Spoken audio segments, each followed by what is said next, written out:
right, welcome to today's episode of Tomorrow's Leader, where we dive deep on all things leader related to leading yourself and related to leading those around you.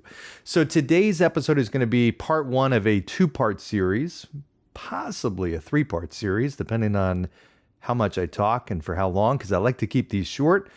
I think about my own attention, capacity is probably like 10 minutes, 12 minutes. I know when I have guests, those are longer because that's two-way conversation. But for these, I like to keep them short, and hopefully you like that. So I'd love your feedback if you like them short or you want them longer. But today I'm going to spend about 10 to 12 minutes on part one of topic today, and then we'll do another one and possibly a third. So in any event, I've worked a lot recently with leaders on the power, and I mean power, of asking great questions. And the feedback response and the results has been outstanding. And I wanted to share some of those because I think some of these questions are questions, no doubt, that changed my career, changed my life in some respects. And I've learned some of these. I'll give credit where credit's due because I've learned these questions from others. Some of these questions, many of these questions, some of them I thought of, but these have been really, really impactful. And I think of leadership, leading myself, as well as leading an influence on other people. And the best leaders are those that really ask great questions. It's not about giving the right answers. It's about asking the right questions, asking myself certain things and asking those that I lead certain things. So I will go through them with you. Some of the ones that I've found most impactful. What I would ask you is send me the questions that you find to be most impactful, whether there's some that you heard today or in these episodes, but also those that you know, questions that you've used, that you've heard, that you've been asked, that have really made an impact, because I'd love to put these together and maybe get it out to everybody in some way. Real quickly, before I forget, because I may at the end, September 22nd, coming up right around the corner, is our live leadership mastermind. We're going to be talking about really, really cool stuff. I'd love to have you. It's going to be live. It's going to be an hour and a half from 5 to 6:30. I've got really cool people that are going to be part of that. You don't want to miss that. So just direct message me if you have an interest in participating in that. So let's get into the questions. All right. First question. This comes actually from Dan Sullivan. I took Strategic Coach, which is a fantastic program, and I've read his books, and it's a fantastic coaching program for entrepreneurs, business owners, leaders. And one of the greatest questions that I got out of that, which also I use and have used for many years in leading other people, is the following. And that is the question, and there's a name for it. I think he calls it the R factor question, but the question is a real simple one with a really powerful wheel turning and answer provoking impact. The question is, if we were sitting here 3 years from today, looking back, and you were really happy with your progress, both personally and professionally, what's happened? Okay, so I'll say that again.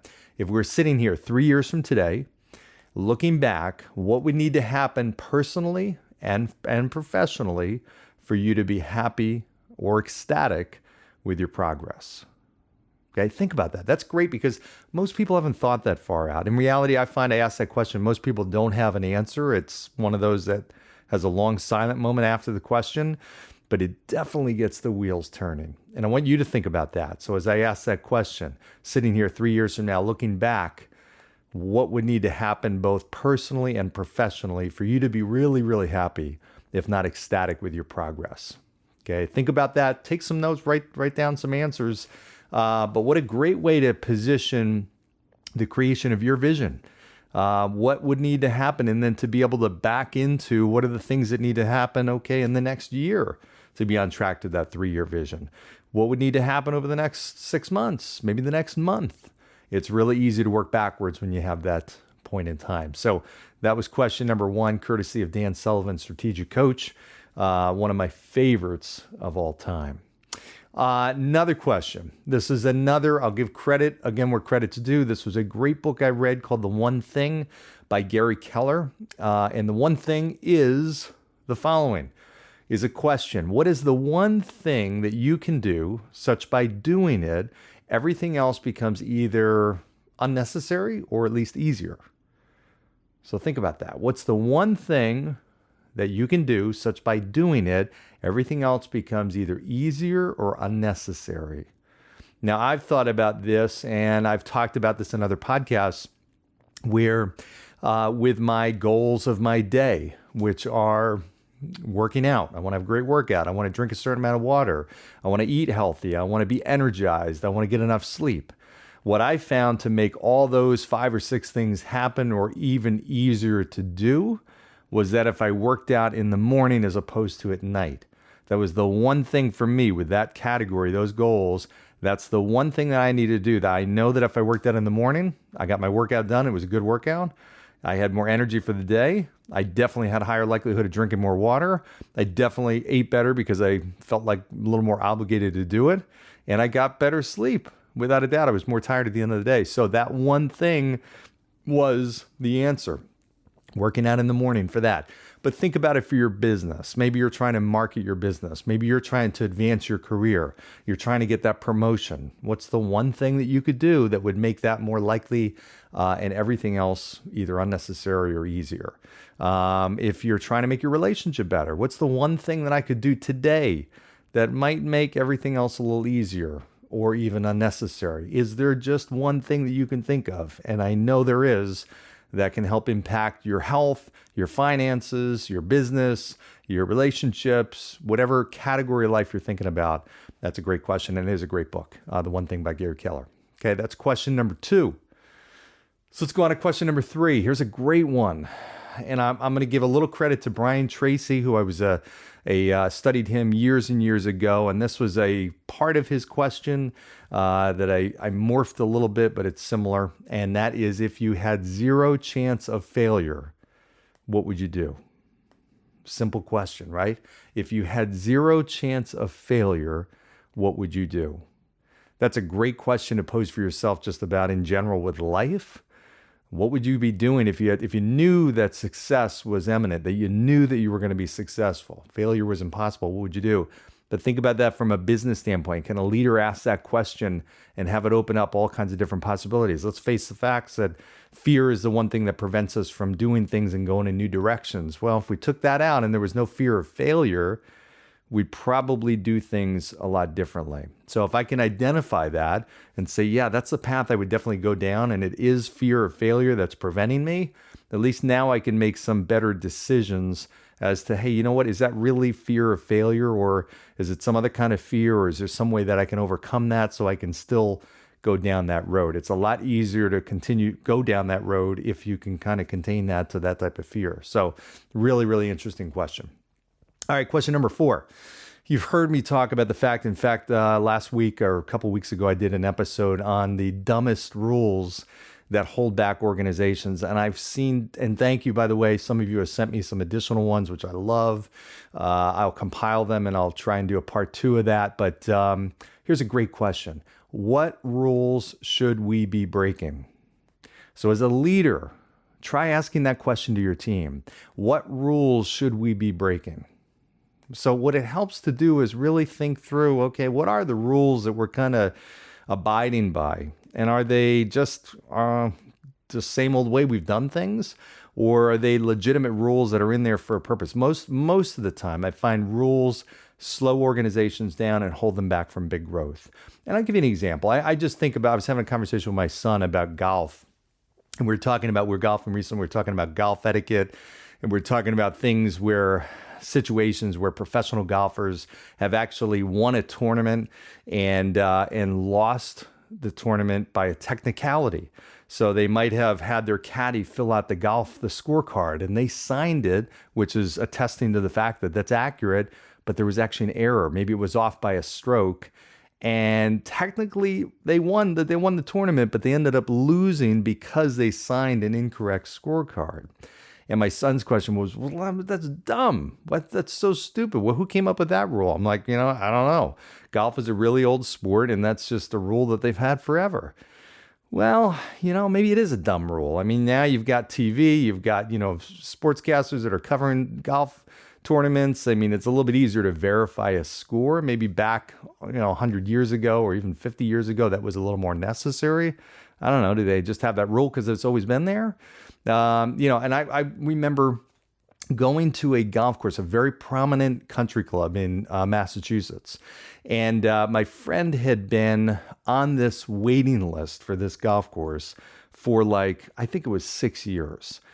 And it was a very popular golf course, very expensive. I think he spent something like $50,000 to become a social member or some kind of smaller end member, which basically after 6 years of waiting gave him, and this was $50,000 up front, and then you had the membership dues, gave him the ability to play like, I don't know, 2 or 3 times a month at the max. You had certain windows of time. So you were kind of a lowest tier type of member. And he invited me to play, which, hey, perfect. I'm super grateful. It's a beautiful course. Heard a lot about it. And before we played, he sent us a list of rules. Like, this was a full page of, I think, 10 to 12 different rules that we had to abide by. Everything from noise level to the fact that we could not change into our spikes in the parking lot, which if you've golfed before, you know, okay, that's like kind of how you do it, right? You don't drive in your spikes, you drive in your sandals, flip-flops, sneakers, and then you change in the parking lot. Well, you couldn't do that here. You had to wear a specific type of shirt, collared shirt. You had to wear your hat a certain way. You had to wear a certain type of hat. I can't remember the other ones, but I've golfed zillions of times in my life. I've never seen something like this. And I show up at his house to pick him up, and I'm wearing my flip-flops, and he comes to the door, and looks down at my flip-flops. He's like, "What? You can't change those in the parking lot. You know that, right?" I'm like, "Well, that's all that I was messing around with him." I said, "Yeah, well, that's all. That's what I was going to do. Why?" And he's like, No, you can't do that." I'm like, It's okay. Don't worry about it. I'll change them in the car." But I will tell you, we went through and we played this round of golf. Beautiful course.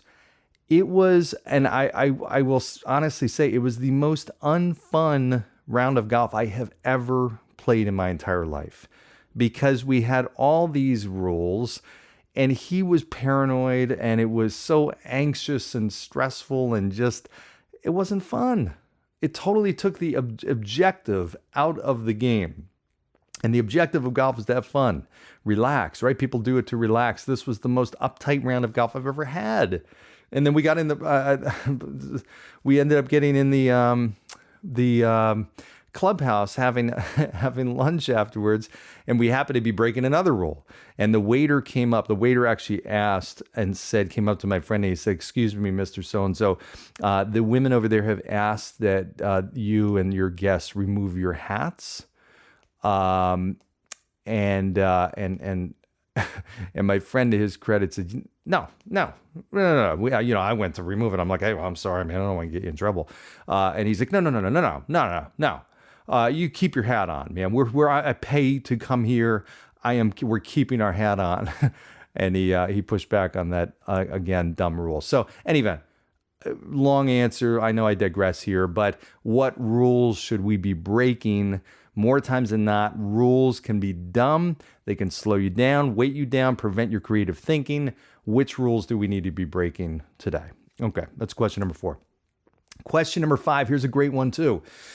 If I'm running an agency, an organization, a company, an organization, a team, I'm a teacher, I'm a parent, I don't care, whatever it is, divisional manager for a company, if the top person in my field, my equivalent, the top person in the country came in to take over my position, what would they do differently?